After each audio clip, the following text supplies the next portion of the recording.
Hey there, I'm Miss Christine, and today we're breaking down something every music learner needs to know: how to read the music staff. Whether you're learning the piano, voice, or just brushing up on your basics, this video will help you feel more confident reading sheet music. So grab a notebook, maybe a keyboard if you have one, and let's get started. When you look at a piece of sheet music, the first thing you'll see is a set of 5 horizontal lines. That's called the staff, and it's how musicians read and write notes. Each line and space represents a different pitch or musical sound. But how do you know which note is which? That's where clefs come in.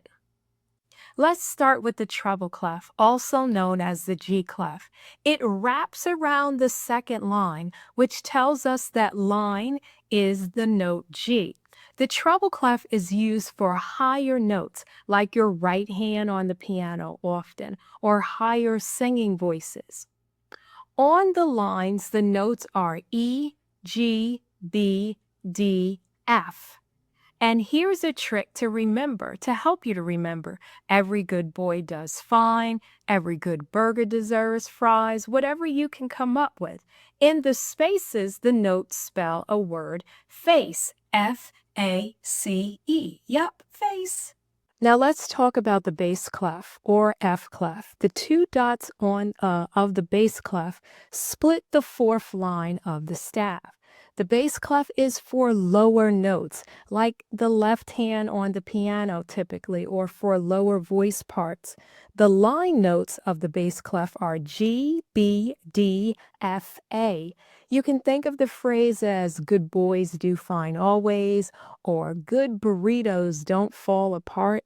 And the space notes for the bass clef are A, C, E, G, and I like to think of all cows eat grass.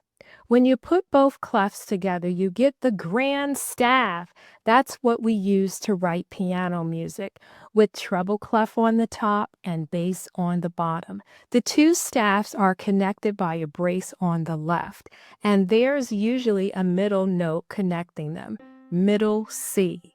Middle C is one of the most important notes for beginners. It sits between the treble and bass clefs, and it's where your hands usually meet. Now you know how to read both the treble and bass clef and how the grand staff brings them together. If this helped you, hit that like button and leave a comment. I'll love to know where you are in your music journey. And if you want more bite-sized music tips, follow me for weekly shorts. That's building your skills one step at a time. Thanks for learning with me, and I'll see you in the next lesson.